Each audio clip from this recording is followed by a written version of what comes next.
नमस्कार दोस्तों, मैं बी एस लखवाड़। आज आपके लिए टॉपिक लेके आए हैं प्रतिरोधक। अब तक अपन चर्चा कर रहे थे पिछली वीडियो में प्रतिरोध के बारे में। तो यहाँ एक टॉपिक मिलता जुलता है, प्रतिरोध और प्रतिरोधक, लेकिन ये दोनों नाम मिलते जुलते हैं लेकिन है अलग अलग। प्रतिरोध जो है वो पदार्थों का एक भौतिक गुण होता है और प्रतिरोधक एक युक्ति होती है जो एक निश्चित मान का क्या देती है, प्रतिरोध। तो अपने पास में सबसे पहले प्रतिरोध और प्रतिरोधक, इन दोनों में एक अंतर है। इस अंतर को समझने की कोशिश करें। तो प्रतिरोध तो पदार्थों का एक गुण है और वो गुण भी कैसा है, भौतिक गुण। कैसा गुण है, भौतिक गुण है। और प्रतिरोधक जो होता है ये अपना एक उपकरण है, एक क्या है, एक युक्ति है, एक डिवाइस है अपने लिए। तो प्रतिरोध तो है एक गुण और प्रतिरोधक एक युक्ति है। अब प्रतिरोधक क्या होता है, तो प्रतिरोधक की परिभाषा है अपने पास में किसी पदार्थ के टुकड़े का, कोई भी पदार्थ हो, अपन किसी पदार्थ का टुकड़ा ले लें या फिर उस पदार्थ से बना हुआ तार। अब तार जैसे अपने तांबे का बन सकता है, एल्यूमिनियम का बन सकता है, चांदी का तार है अपने पास, यूरेका है, मैग्नीन है जो काम आते हैं, या फिर किसी पदार्थ का टुकड़ा हो या फिर उस पदार्थ का, उसके तार का एक निश्चित मान का क्या, प्रतिरोध। उस तार का एक टुकड़ा लें और उसके तार का निश्चित मान का प्रतिरोध प्रस्तुत करने वाली युक्ति का रूप दे दिया जाए। मान लो अपन ने एक यूरेका का टुकड़ा था, उसमें से एक छोटा टुकड़ा काट लिया। अब ये अपन को एक निश्चित मान का क्या दे सकता है, प्रतिरोध। तो इस टुकड़े के द्वारा जो अपन युक्ति बना रहे हैं, एक युक्ति का रूप दे दिया। और अब इस टुकड़े को अपन तार नहीं बोलेंगे, अब अपन ने युक्ति का रूप दे दिया भाई ये टुकड़ा 1 ओम का प्रतिरोध अपन को दे सकता है। तो इस युक्ति का रूप दे दिया, उसके बाद इसको अपन क्या बोलेंगे, प्रतिरोधक या रेसिस्टर। सामान्य भाषा में अपन इनको प्रतिरोध बोलते हैं। भाई 10 ओम के 3 प्रतिरोध एक परिपथ में लग रहे हैं, तो वो सामान्य भाषा में बोलने वाली बात एक अलग है। लेकिन यदि वास्तविकता देखी जाए तो प्रतिरोध और प्रतिरोधक दोनों अलग अलग है। तो प्रतिरोध कौन है, भौतिक गुण, प्रतिरोधक एक युक्ति। और प्रतिरोधक की परिभाषा क्या है, तो किसी पदार्थ के टुकड़े या उसके तार का एक निश्चित मान का प्रतिरोध प्रस्तुत करने वाली युक्ति का रूप दे दिया जाए तो उस युक्ति को अपन बोलेंगे प्रतिरोधक। प्रतिरोध की परिभाषा बिल्कुल अलग है। धारा के मार्ग में प्रस्तुत की गई बाधा को अपन क्या बोलते हैं, प्रतिरोध। तो ये तो एक गुण है और ये अपनी एक युक्ति है। आगे यदि अपन चर्चा करें प्रतिरोध के बारे में, तो प्रतिरोध धारा के प्रवाह का विरोध करता है, लेकिन कई जगह अपन को आवश्यकता पड़ती है जहाँ धारा का मान ज़्यादा आ रहा होता है उसको अपन को कम करना पड़ता है, या कई जगह वोल्टेज का मान अपने पास ज़्यादा हो जाता है, वोल्टेज ड्रॉप कराने की ज़रूरत पड़ती है। तो उस जगह अपन को प्रतिरोधक नामक युक्ति को काम में लेना पड़ता है। तो अपन चर्चा करें भाई अपने पास प्रतिरोधक का यदि अपन से प्रकार पूछा जाए, प्रतिरोधक कितनी प्रकार के होते हैं, तो प्रतिरोधक मुख्यतः अपने पास कितनी प्रकार के हैं, 2 प्रकार के। कितनी प्रकार के, 2 कौन कौन से हैं, तो पहला जो प्रतिरोधक है वो तो है अपने पास कार्बन प्रतिरोधक। पहला जो प्रकार है वो है अपना कार्बन प्रतिरोधक। दूसरा जो प्रकार है वो है अपन के पास में वायर बाउंड प्रतिरोधक। तो अपने पास में एक तो कार्बन प्रतिरोधक और दूसरे वायर बाउंड। कई बार वायर बाउंड की जगह अपने पास में हिंदी में लिख देते हैं तार बंधित, तार से बंधा हुआ प्रतिरोधक। तो अपने पास में प्रतिरोधकों को मुख्य रूप से कितनी श्रेणी में बांट दिया, 2। एक श्रेणी तो हो गई कार्बन प्रतिरोधक और दूसरी श्रेणी हो गई वायर बाउंड प्रतिरोधक। अब अपने पास में अगला सवाल ये था कि भाई ऐसा तो नहीं कि कार्बन प्रतिरोधकों की भी और बहुत सारी श्रेणी बना रखी हो या वायर बाउंड की भी और श्रेणी बना रखी हो। तो कार्बन प्रतिरोधक और वायर बाउंड दोनों ही प्रतिरोधकों को फिर से 2-2 श्रेणी में बांट दिया। तो वो 2 श्रेणी कौन सी हैं, तो कार्बन प्रतिरोधक जो होते हैं उनको भी 2 श्रेणी में बांट दिया। एक तो नियत मान कार्बन प्रतिरोधक, नियत मान कार्बन प्रतिरोधक। दूसरा अपने पास में हो गया परिवर्ती मान, परिवर्ती मान कार्बन प्रतिरोधक। तो अपने पास में अब प्रतिरोधक 2 प्रकार के हो गए। एक तो हो गया कौन, नियतमान कार्बन प्रतिरोधक और परिवर्तिमान कार्बन प्रतिरोधक। तो कार्बन प्रतिरोधक की भी क्या हो गई, दो श्रेणी। ऐसे ही अपने पास वायर बाउंड प्रतिरोधक की भी दो श्रेणी हैं, वो भी इन्हीं की तरह ही हैं। एक तो इसमें भी नियतमान वाले रहेंगे, तो नियतमान पीछे अपन लिखेंगे वायर बाउंड प्रतिरोधक। दूसरी श्रेणी भी उसी की तरह अपने पास में परिवर्तिमान वायर बाउंड प्रतिरोधक। तो सबसे पहले तो अपन वर्गीकरण को क्लियर कर लें। अपने पास में प्रतिरोधक या रेसिस्टर कितनी प्रकार के हैं, तो प्रतिरोधक मुख्य रूप से कितनी प्रकार के हैं, दो। कौन कौन से हैं, तो पहला कार्बन प्रतिरोधक और दूसरा वायर बाउंड प्रतिरोधक।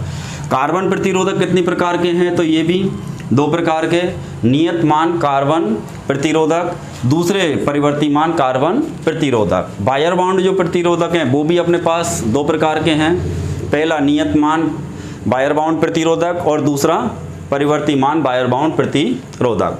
तो अपने पास में दोनों ही प्रतिरोधक दो दो प्रकार के हैं। अपन इनको बात करें इंग्लिश की तो इन्हीं को अपन बोलते हैं फिक्स वैल्यू, इन्हीं को अपन फिक्स वैल्यू बोलते हैं, और इनको अपन बोलते हैं variable value.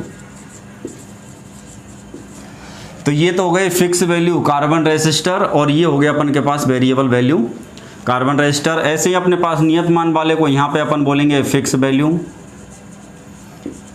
Wire bound resistor. ऐसे अपने पास परिवर्तिमान वाले को अपन बोलेंगे variable value, variable value wire bound resistor. तो ये वर्गीकरण है अपने पास। तो कार्बन प्रतिरोधक भी दो प्रकार के और वायर बाउंड प्रतिरोधक भी दो प्रकार के। तो क्वेश्चन अपने पास है, पहला तो यही आ सकता है कि भाई किसी पदार्थ का एक निश्चित पदार्थ का एक टुकड़ा है वो नियत मान का प्रतिरोध प्रस्तुत कर सकता है, तो वो क्या कहलाएगा, अपना प्रतिरोधक। या किसी पदार्थ से बना हुआ कोई तार है, उसका एक टुकड़ा एक निश्चित मान का प्रतिरोध प्रस्तुत कर रहा है, तो वो किसका काम कर रहा है, प्रतिरोधक का। दूसरा अपने पास क्वेश्चन यही हो सकता है कि भाई अपने पास में प्रतिरोधकों को कितनी श्रेणी में बांटा गया है, या प्रतिरोधक कितनी प्रकार के होते हैं, तो अपन आंसर देंगे दो। यदि नाम पूछे तो एक तो कार्बन प्रतिरोधक और दूसरे वायर बाउंड। तीसरा क्वेश्चन ये भी हो सकता है कि भाई कार्बन प्रतिरोधकों को कितनी श्रेणी में बांटा गया है, तो ये भी दो श्रेणी में है, नियतमान कार्बन प्रतिरोधक, और दूसरे वायर बाउंड प्रतिरोधक को कितनी श्रेणी में बांटा गया है, तो ये भी दो, नियतमान और परिवर्तिमान, ये भी नियतमान और परिवर्तिमान। तो वर्गीकरण दोनों का एक जैसा ही है। अब इनको समझने की जरूरत है नियतमान कैसे होते हैं और परिवर्तिमान कैसे होते हैं। तो जैसा वर्गीकरण में नाम दिया गया है वैसा ही इनका काम है। नियतमान फिक्स वैल्यू, तो ये प्रतिरोधक ऐसे हैं कि ये फिक्स वैल्यू के बनेंगे। मान लो ये 2 ओम का है तो 2 का ही रहेगा, ये कभी भी ऐसा नहीं कि 1.5 ओम का बन जाए, या फिर अपन 2.5 ओम का बना दें, या इसको अपन 4 ओम का बना दें, इसके मान में कभी कोई परिवर्तन नहीं आता। तो ऐसे प्रतिरोधक जिनके मान में अपन कोई परिवर्तन नहीं कर सकते वो तो कहलाएंगे नियतमान, और जिनके मान में अपन परिवर्तन कर सकते हैं, उनके प्रतिरोध के मान को अपन घटा भी सकते हैं, बढ़ा भी सकते हैं। उनके प्रतिरोध के मान में कमी भी हो सकती है और वृद्धि भी हो सकती है। ऐसे प्रतिरोधक को क्या बोला जाएगा, परिवर्तिमान प्रतिरोधक, चाहे वो वायर बाउंड हो या कार्बन। अब यदि वो वायर बाउंड है तो उसको परिवर्तिमान वायर बाउंड बोलेंगे, और यदि वो कार्बन का है तो उसको अपन परिवर्तिमान कार्बन प्रतिरोधक बोलेंगे। अब अपने पास है अगला जो अपने पास है 14 अपने पास सवाल बनता है कि भाई अपने पास प्रतिरोधक तो बनेंगे, लेकिन क्या सभी पदार्थों के प्रतिरोधक बन सकते हैं। भाई प्रतिरोधक जो युक्ति है वो बनाई तो जाएगी, 2 प्रकार के हैं, दोनों में फिर 2 प्रकार के हैं, लेकिन अपन कार्बन प्रतिरोधक जब बनाएंगे, युक्ति को बनाएंगे, तो कोई ना कोई आइटम तो अपने काम में आएगा। तो कार्बन जो प्रतिरोधक हैं इनको बनाने के लिए कौन सा पदार्थ काम में लिया जाता है, तो कार्बन प्रतिरोधक बनाने के लिए काम में आता है कार्बन का चूर्ण, और उसी आधार पर इनका नाम। कार्बन का चूर्ण काम में नहीं लिया जाता है तो फिर चूर्ण काम में आता है किसका, ग्रेफाइट का। तो कार्बन के चूर्ण से या फिर ग्रेफाइट से बनाए गए जो प्रतिरोधक हैं चाहे वो नियत मान के हैं या परिवर्ती मान के हैं, इससे मतलब नहीं है। कार्बन के चूर्ण से या ग्रेफाइट के चूर्ण से बनने वाले जो प्रतिरोधक हैं उनको अपन बोलते हैं कार्बन प्रतिरोधक। तो जिस प्रकार के पदार्थ से बनाए वैसा का वैसा ही उनका क्या रख दिया, नाम रख दिया। जैसे अपने पास अपन देखते हैं कि बहुत से गाँवों में नाम देखे होंगे तुमने, भाई छोरा यदि काड़ा पैदा हो गया तो उसका नाम काड़ू ही रख दिया, गोरा पैदा हो गया तो उसका नाम भूरा लाल रख दिया। तो अपने पास में ऐसे ही यहाँ पे जैसा उसको बनाया गया वैसा का वैसा उसको क्या दे दिया, नाम दे दिया। कार्बन चूर्ण या ग्रेफाइट चूर्ण के बन रहे थे तो नाम भी क्या दे दिया, कार्बन प्रतिरोधक। दूसरा अपने पास में सवाल आ सकता है भाई वायर बाउंड जो प्रतिरोधक हैं ये भी क्या कार्बन चूर्ण के बनेंगे या कोई दूसरा पदार्थ काम में आएगा। तो वायर बाउंड प्रतिरोधक बनाने के लिए जो पदार्थ काम में आएगा, कौन सा पदार्थ काम में आएगा, तो वायर बाउंड प्रतिरोधक बनाने के लिए काम में आता है यूरेका और या फिर काम में आता है मैग्नीन। अब यूरेका या मैग्नीन के ये होते हैं वायर, नाम देखो इसका, वायर बाउंड मतलब तार को बाउंड करके बांध के या लपेट के बनाए जाते हैं।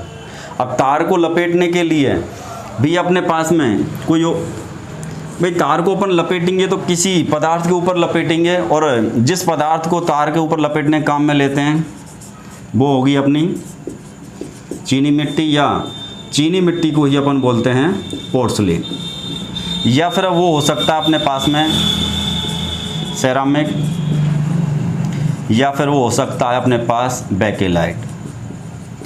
अब अपने पास में चीनी मिट्टी, पोर्सलिन, सेरामिक या बेकेलाइट की कोई नलिका हो सकती है वो अपने पास में, या वो अपने पास कोई पट्टी हो सकती है। उस पट्टी के ऊपर अपन जब तार लपेटेंगे तो वो तार किसका होगा, यूरेका का, या फिर वो तार किसका होगा, मैग्नीन का।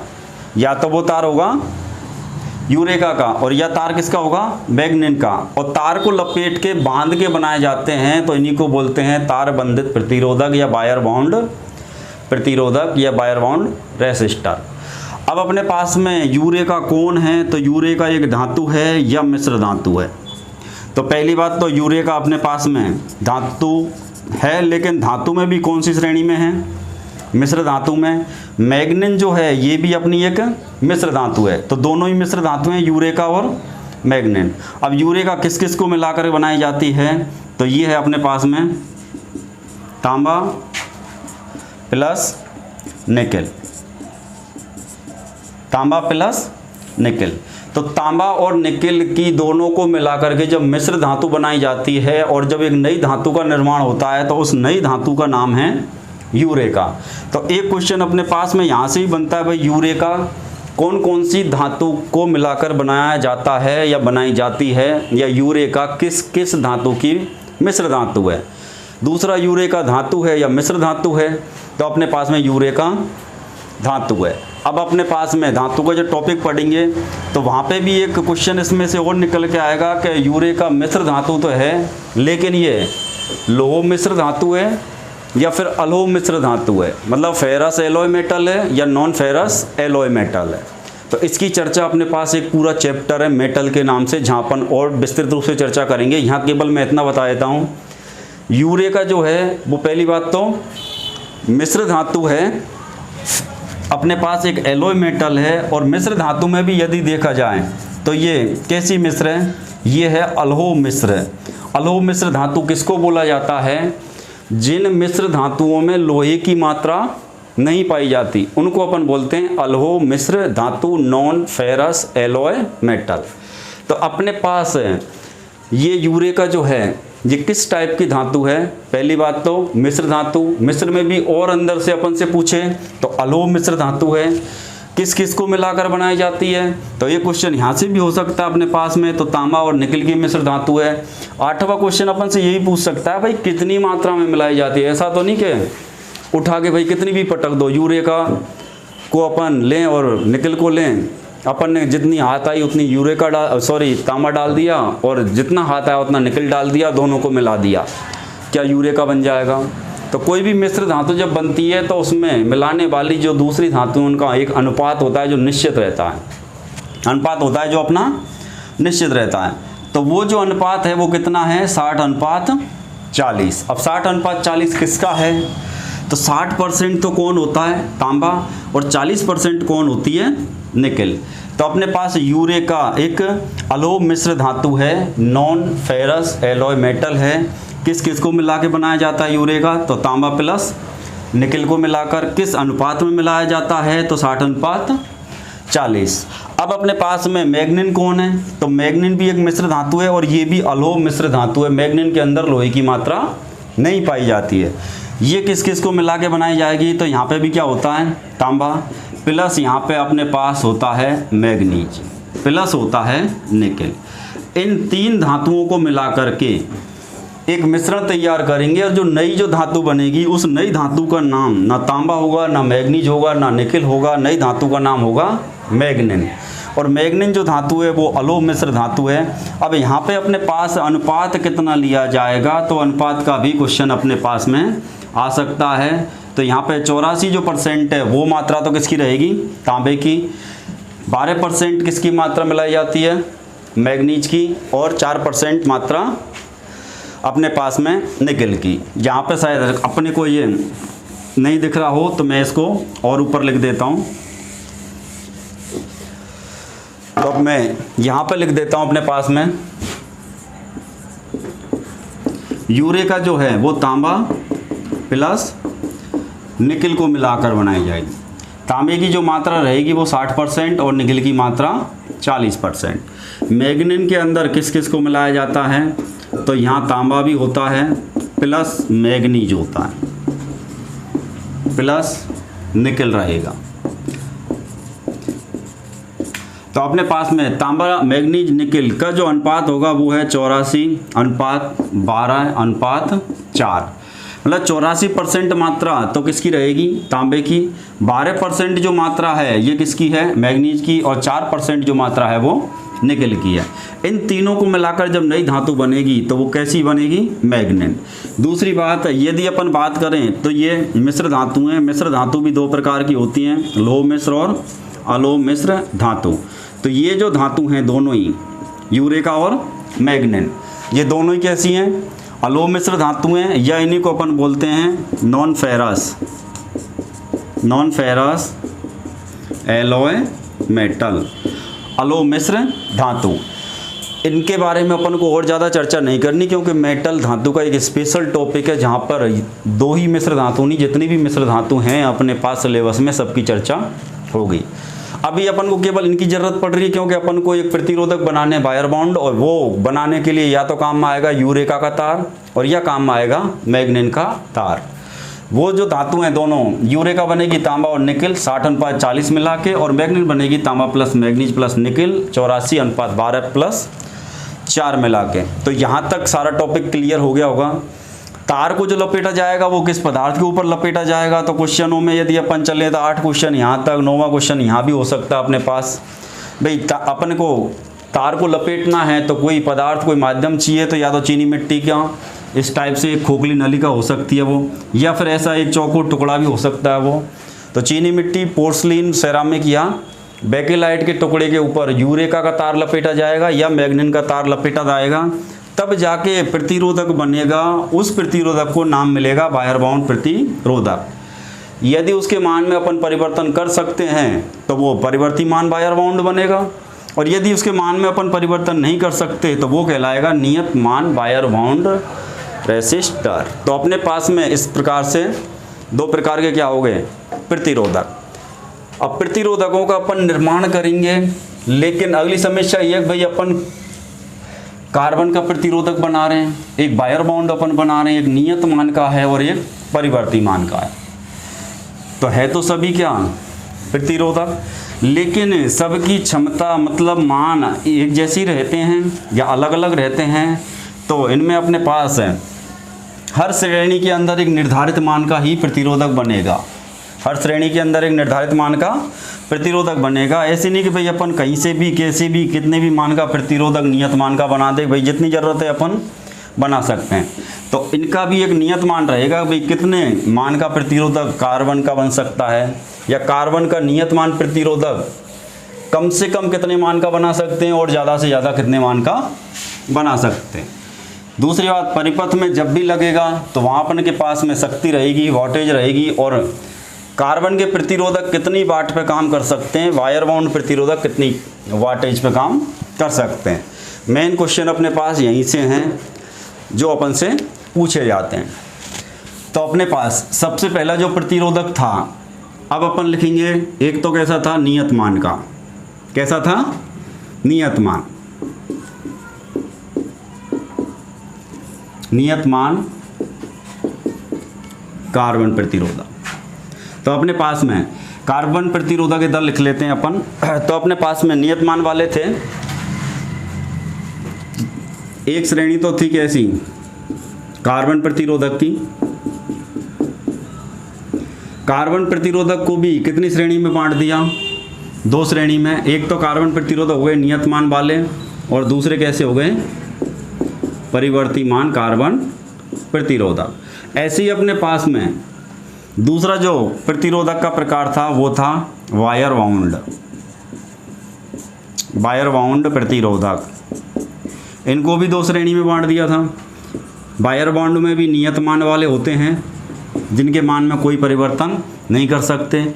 दूसरे अपने परिवर्ती मान वाले हो सकते हैं जिनको अपन निर्धारित मान के अंदर कम या ज़्यादा उनके मान में परिवर्तन कर सकते हैं। तो अपने पास में ऐसे ये चारों प्रकार के क्या हो गए, रेसिस्टर। दो तो अपने पास में कार्बन प्रतिरोधक हैं और दो ही प्रकार के अपने पास में वायर बाउंड है। अब अपन को देखना ये है कि भाई कौन सा प्रतिरोधक कितने ओम का बनाया जा सकता है। तो कार्बन का जो नियत मान प्रतिरोधक है इसको अपन कम से कम कितने ओम का बना सकते हैं, 1 ओम का, और ज़्यादा से ज़्यादा इसको अपन 20 मेगा ओम। एम से मतलब है यहाँ पे मेगा। तो 1 ओम से 20 मेगा ओम तक के प्रतिरोधक किस टाइप के बनाए जा सकते हैं, कार्बन के नियत मान प्रतिरोधक कितने मान से कितने मान तक बनाए जा सकते हैं। तो 1 से लेके 20 ओम। दूसरा अपने पास में परिवर्ती मान जो कार्बन प्रतिरोधक हैं, इनको अपन कितने ओम से कितने ओम तक बना सकते हैं, तो ये बनेंगे 100 ओम से लेकर के 5 मेगा ओम। तो अपने पास ये तो हुई इनकी रेंज। ऐसे ही अपने पास वायर बाउंड जो प्रतिरोधक हैं ये कम से कम कितने मान के बनेंगे और ज़्यादा से ज़्यादा कितने मान के बनेंगे। तो अपने पास में ये बनेगा 0.1 ओम का और ज़्यादा से ज़्यादा 50 किलो ओम। दूसरा अपने पास में परिवर्ती मान का यदि प्रतिरोधक है तो ये बनेंगे 5 ओम से लेकर 5 किलो ओम। तो इनकी ये वैल्यू अपन को याद रखनी है। ये क्वेश्चन वैल्यू वाले हैं, याद रहेंगे तो ही आंसर लगेगा, नहीं तो आंसर नहीं लगेगा।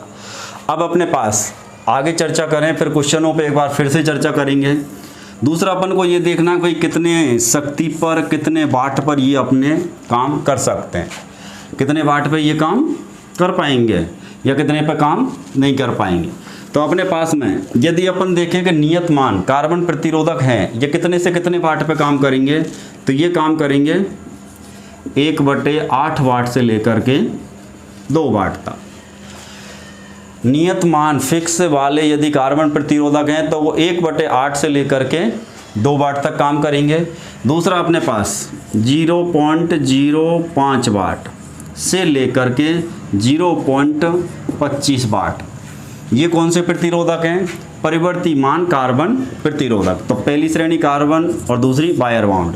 तो कार्बन प्रतिरोधक का यदि परिवर्ती मान प्रतिरोधक है तो वो प्रतिरोधक काम करेगा 0.05 वाट से लेकर के 0.25 वाट तक। अब चर्चा आती है कि वायर बाउंड प्रतिरोधक भाई कितनी शक्ति पे काम कर सकते हैं, तो ये काम कर सकते हैं 1 वाट से लेके 50 वाट तक, और परिवर्ती मान वाले भी 1 वाट से लेकर 50 वाट तक। तो इस टाइप से अपनी एक सारणी है, और इस सारणी में यदि अपन देखें, अब यदि क्वेश्चनों का तरीके देखें भाई क्वेश्चन कहाँ से कैसे बन सकते हैं, तो क्वेश्चनों की यदि अपन चर्चा करें तो अपने पास क्वेश्चन देखो। पहली बात तो पहला यदि क्वेश्चन देखें तो इसी में अपन ये देख सकते हैं भाई प्रतिरोधक कितनी प्रकार के होते हैं। प्रतिरोधक कितनी प्रकार के होते हैं। तो अपने पास में यहीं पे आंसर है, प्रतिरोधक कितनी प्रकार के होते हैं? 2। दूसरा क्वेश्चन अपन से ये पूछ सकता है भाई कार्बन प्रतिरोधक कितनी प्रकार के होते हैं? कार्बन प्रतिरोधक कितनी प्रकार के हो सकते हैं? तो उसका भी आंसर 2। अपन से नाम पूछ सकता है कि कार्बन प्रतिरोधक कौन कौन से प्रकार के होते हैं, तो अपन आंसर देंगे नियतमान और परिवर्तीमान। तो तीसरे क्वेश्चन में अपन को नाम भी पूछ सकता है भाई कार्बन प्रतिरोधक का प्रकार है नियतमान कार्बन प्रतिरोधक या परिवर्तीमान कार्बन प्रतिरोधक, तो अपन आंसर दे सकते हैं कि नियतमान भी होते हैं और परिवर्तीमान। क्वेश्चन अभी अपन चौथा देखेंगे भाई वायर बाउंड प्रतिरोधक कितनी प्रकार के होते हैं? तो वायर बाउंड प्रतिरोधक के प्रकार यदि अपन से पूछे तो ये भी कितनी प्रकार के हैं? 2। इसमें भी यदि अगला क्वेश्चन पूछना चाहे ये बना के भाई वायर बाउंड प्रतिरोधक कितनी प्रकार के होते हैं या निम्न में से वायर बाउंड प्रतिरोधक का प्रकार है या नहीं है, तो भी अपन आंसर यहाँ पर दे सकते हैं 2। और नियतमान भी होते हैं और परिवर्तीमान। अब यदि अपन अगले क्वेश्चन की चर्चा करें तो क्वेश्चन आ सकता है कार्बन प्रतिरोधक। कार्बन प्रतिरोधक एक तो क्वेश्चन वो पूछ सकता है भाई न्यूनतम कितने मान के बनाए जा सकते हैं? न्यूनतम कितने मान के बनाए जा सकते हैं? अब यहाँ पे दूसरा क्वेश्चन वो हो सकता है वो अपन से ये पूछ ले कि कार्बन प्रतिरोधक अधिकतम, तो एक क्वेश्चन ये भी निकल के आ सकता है भाई उसने अपन को नाम दे दिया कि भाई कार्बन प्रतिरोधक कम से कम कितने मान का बन सकता है या कितने मान का बनाया जा सकता है। तो अपन को सारणी यदि याद है तो अपन आसानी से आंसर दे पाएंगे। अब अपने पास कार्बन प्रतिरोधक कम से कम कितने मान का बनाया जा सकता है? 1 ओम का। कितने का? 1 ओम का। अब क्वेश्चन यदि दूसरा पूछेगा कार्बन जो प्रतिरोधक है वो ज़्यादा से ज़्यादा कितने मान का बनाया जा सकता है, तो यहाँ श्रेणी तो उसने दी नहीं है कि भाई नियत मान का ही बताना है या परिवर्ती मान का बताना है। अपन को तो कार्बन प्रतिरोधक देखना है, तो कार्बन प्रतिरोधक ज़्यादा से ज़्यादा कितने मान के बनेंगे?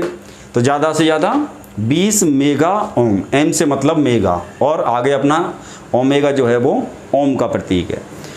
तो अपने पास में यहाँ पे दोनों क्वेश्चन एक साथ क्लियर कर लो कि भाई कार्बन प्रतिरोधक न्यूनतम कितने मान के बनेंगे। तो न्यूनतम की जब चर्चा आएगी तो न्यूनतम बन सकते हैं वो 1 ओम के। अधिकतम मान कितने बन सकते हैं? तो वो 20 मेगा ओम।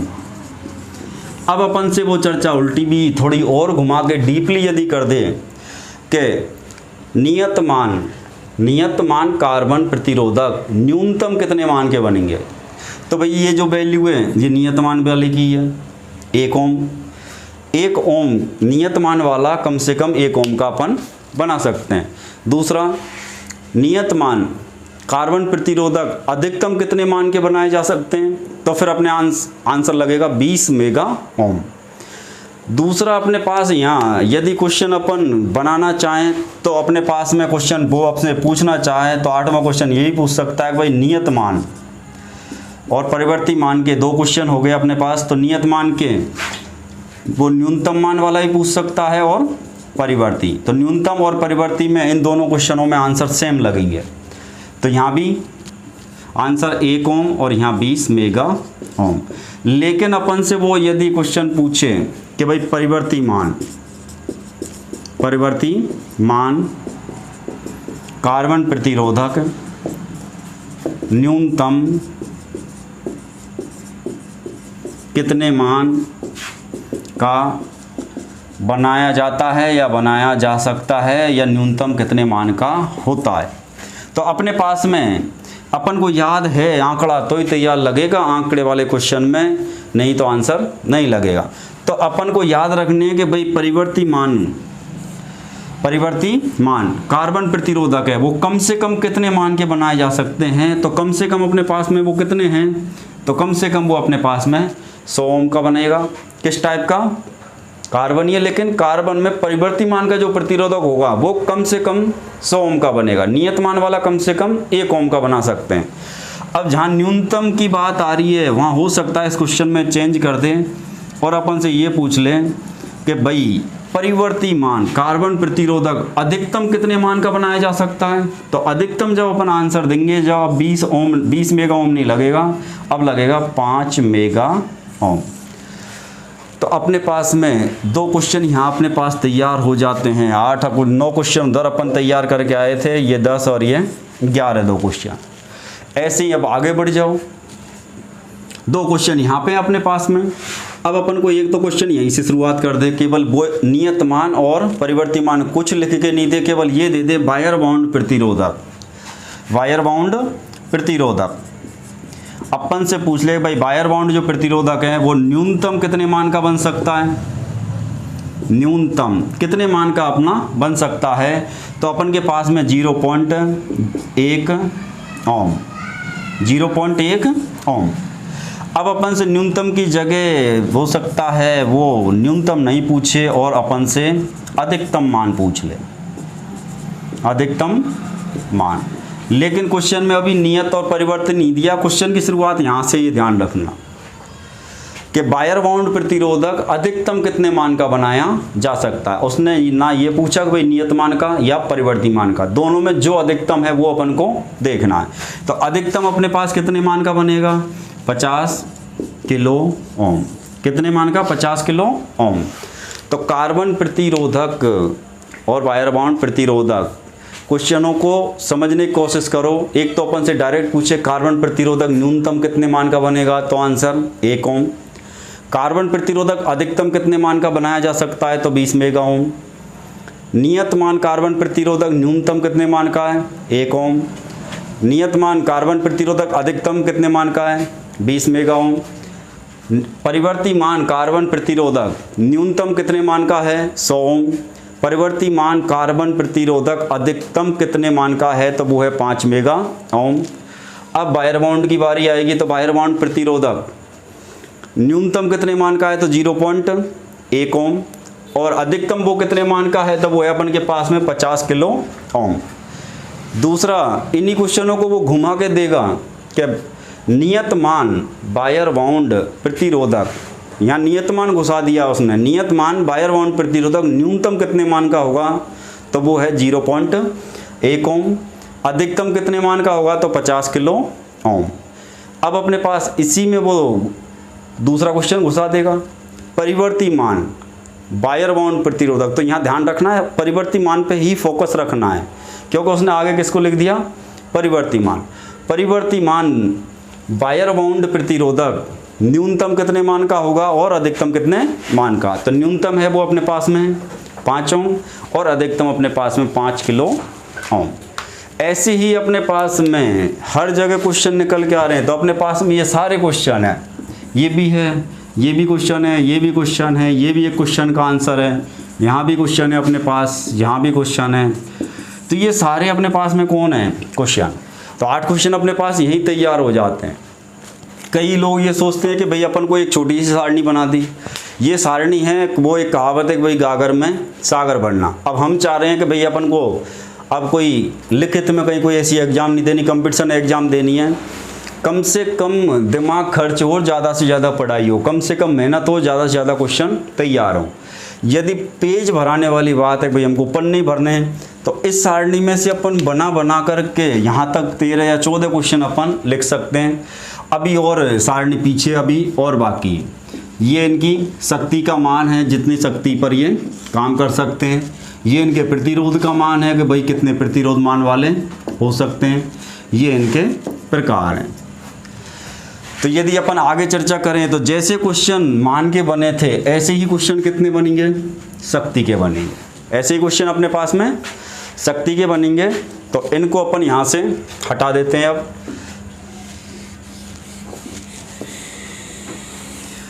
अब शक्ति वाले में देखें तो अपने पास में कौन सा प्रतिरोधक, सबसे मोटा मोटा आइडिया यदि अपन ले भाई किस प्रकार के जो प्रतिरोधक हैं वो अधिक शक्ति पे काम कर पाएंगे या कम पे काम कर पाएंगे या अधिकतम शक्ति पर कार्य कर सकता है, तो किस टाइप का प्रतिरोधक है, तो वो है अपन का वायर बाउंड प्रतिरोधक। न्यूनतम शक्ति पर काम करने वाला प्रतिरोधक कौन है इनमें, तो वो है अपन के पास में कार्बन प्रतिरोधक। और कार्बन प्रतिरोधक में भी श्रेणी यदि पूछे तो वो कौन है अपने पास में, तो वो है अपने पास में परिवर्तिमान प्रतिरोधक। अब एक तो सीधा अपन से क्वेश्चन में वो क्या पूछ लेगा, मान पूछ लेगा किसका, वाट का। मान पूछेगा किसका, वाट का। नाम दे देगा वो अपन को कार्बन प्रतिरोधक, कार्बन में वो हो सकता है अपन को नियत मान वाला पूछ लें या वो परिवर्ती मान का पूछे।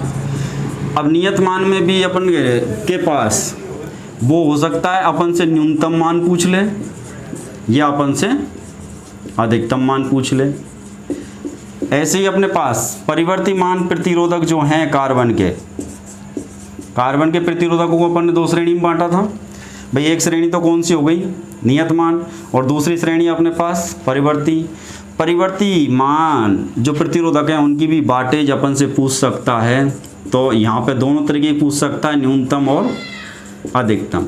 तो ऐसे अपने पास में यहाँ पे ये जो तैयार होंगे ये सीधे सीधे 4 क्वेश्चन है और चारों में वैल्यू याद रखना जरूरी है, तो ये आंसर लगेगा, नहीं तो आंसर नहीं लगेगा।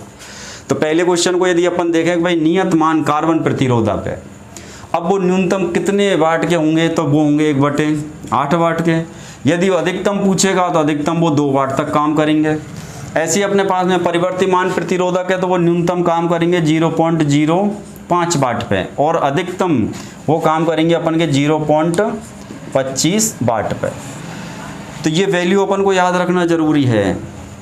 क्वेश्चन क्या पूछेगा, परिवर्ती मान कार्बन प्रतिरोधक किस टाइप का, परिवर्ती मान कार्बन प्रतिरोधक न्यूनतम कितने मान पर या कितने वाटेज पर कार्य कर सकते हैं, तो वो आंसर लगेगा 0.05।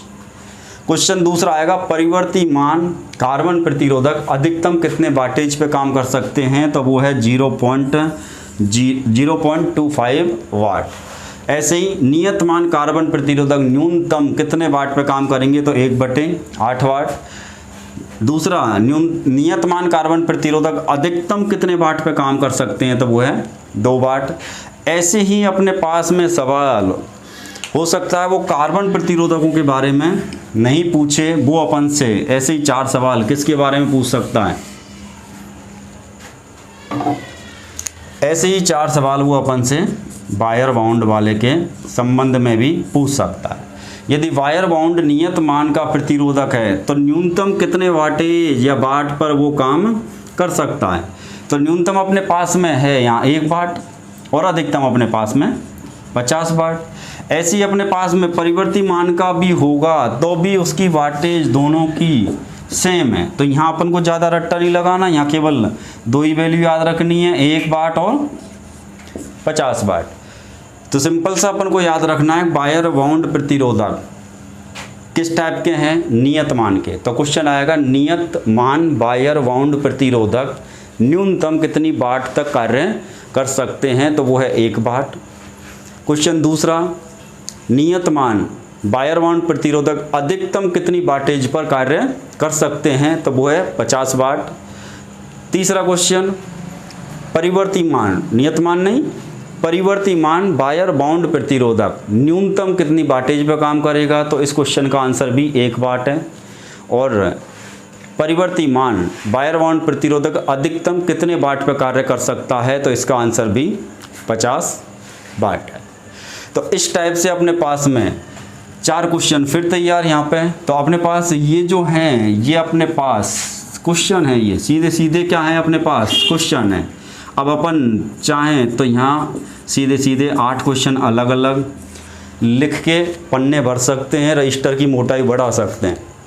और रजिस्टर की मोटाई नहीं बढ़ानी है तो क्वेश्चन तो वही हैं, यदि सारणी को समझना स्टार्ट कर दिया तो रजिस्टर भरना अपने आप कम हो जाएगा। अब अपने पास 8 क्वेश्चन यहाँ पे हैं, 8 क्वेश्चन यहाँ हैं, 4 क्वेश्चन अपने पास यहाँ हैं, 2 क्वेश्चन फिर यहाँ हैं।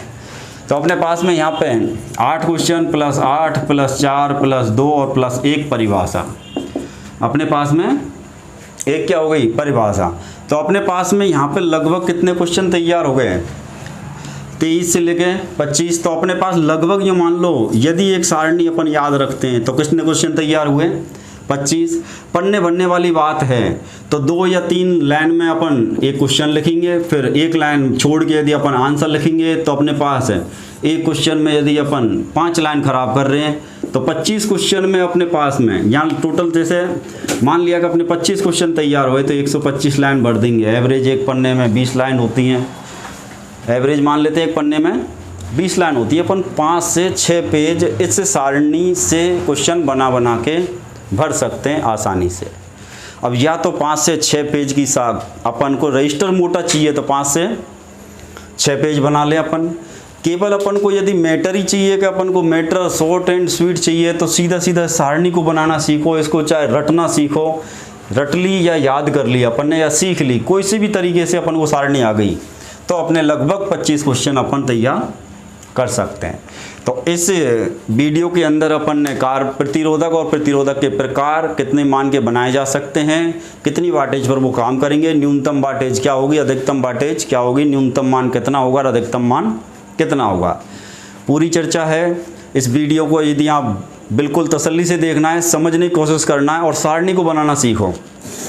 और आगे आने वाली वीडियो में अपन चर्चा करेंगे वही प्रतिरोधक और भी विशेष प्रकार के भी हैं। प्रतिरोधकों को अपन कलर कोड सारणी के द्वारा किस प्रकार से मान ज्ञात करेंगे, या फिर किसी का अपन को एक प्रतिरोधक का मान दे दिया और उसके कलर कोड अपन कैसे निकालेंगे। आगे की वीडियो यदि लगातार देखनी है तो लगातार चैनल से जुड़े रहें। दोस्तों के साथ ज़्यादा से ज़्यादा चैनल को शेयर सब्सक्राइब करें, वीडियो को लाइक करें। इस वीडियो के लिए इतना ही बहुत। जय हिंद, जय भारत।